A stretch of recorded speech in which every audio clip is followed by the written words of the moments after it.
तो हाय दोस्तों, कैसे हैं आप। आशा करता हूं कि बहुत ही स्वस्थ होंगे, मस्त होंगे और आगे की तैयारी में व्यस्त होंगे।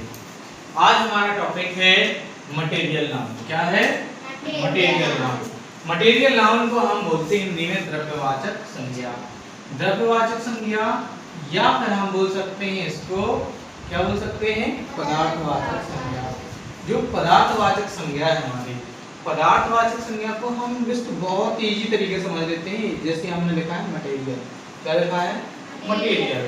मटेरियल से हमें ये देखना है कि जिससे made of anything, made of anything, जिससे कोई भी चीज बनाई जाती है, जिससे कोई भी चीज बनाई जाती हो। इसको सबसे आसान तरीका है समझने का, जिससे कोई भी चीज बनाई जाती है,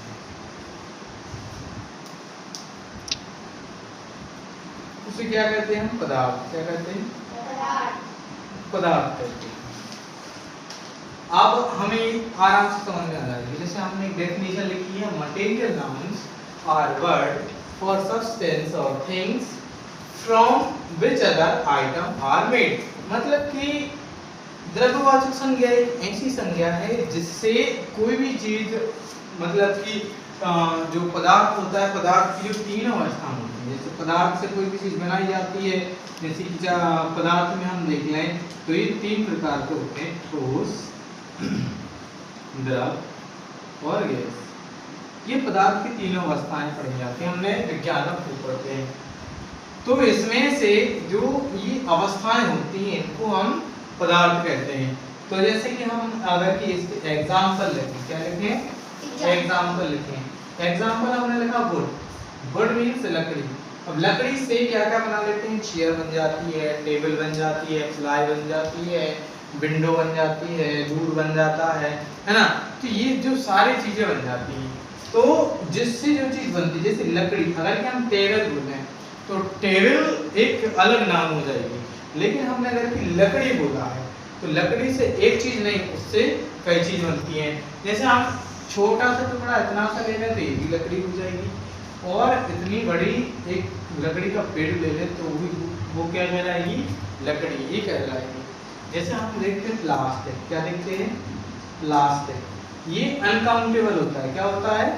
अनकाउंटेबल होता है, मतलब अगणनीय होता है।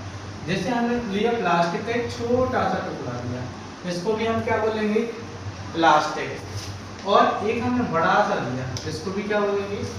प्लास्टिक। क्या बोलेंगे? प्लास्टिक। अब छोटे से छोटा टुकड़ा और बड़े से बड़ा पीस को हम प्लास्टिक बोलते हैं, ये पदार्थ कहलाती है। अब इनसे हम कोई भी चीज बना सकते हैं, जैसे कि प्लास्टिक की क्या बन जाती है? बोतलें बन जाती हैं, पेन बन जाता है, या फिर बात कर लिया तो बहुत सारे फाइबर्स के ये बन जाते हैं, ठीक। और जैसे हम देखें मिल्क, द्रव पदार्थ में जो आता है, जैसे मिल्क देख लें, वाटर देख लें, ऑयल देख लें, ठीक है, ऑयल देख लें, या हम धातुओं में चले जाएं तो क्या देख लें? जैसे कि गोल्ड देख लें और आयरन देख लें। और एग्जांपल हम लिख सकते हैं, जैसे कि हम लिख सकते हैं डायमंड, क्या लिख सकते हैं? Diamond, silver.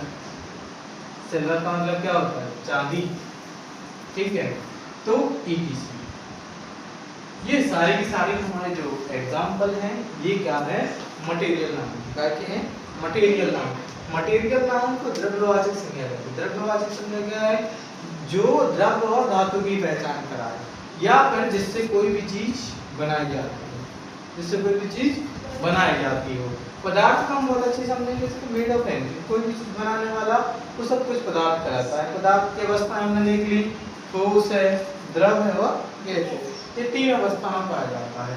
तो अब हमने यहाँ पे क्या देखा? जैसे कोई भी चीज बनाई जाती है, जैसे कि लकड़ी, तो लकड़ी से कई चीजें बनाई जाती हैं, टेबल बनाते हैं, कुर्सी बनाते हैं, कोई भी चीज बनाते हैं। प्लास्टिक से बहुत सारी चीजें बन जाती हैं, जैसे कि दूध, ये बहने वाला है, वाटर, पानी बहने वाला है, ऑयल, ऑयल की तरफ में होता है, गोल्ड, सोने से सोने के आभूषण बनते हैं ना, कई प्रकार के आभूषण बनते हैं। लोहा, लोहा से क्या नहीं बनता? छोटी छोटी सुई भी कैसे बनती है? लोहे से। ये भी तरफ है। डायमंड हो गया, सिल्वर हो गई आदि, ऐसे बहुत सारे जिससे कोई भी चीज बनाई जाती हो वो क्या हो जाएगी, मटेरियल नाउन। क्या हो जाएगी, मटेरियल नाउन। ये वो नाम बताती है। नाउन का मतलब हमने क्या जाना था, नाउन। नाउन का मतलब यहाँ पे हमेशा याद रखना नेम। क्या रखना, नेम। नाउन का मतलब क्या है, नेम। मतलब कि नाम कोई क्या कह रहा है, संज्ञा। नाम कोई क्या कह रहा है, संज्ञा कह रहा है। मतलब ये समझना कि मटेरियल नाउन है जो द्रव्यवाचक नाम है, तो द्रव्यवाचक नाम भी ये सारे की सारी संज्ञा कहलाते हैं। क्लियर, आप क्लियर।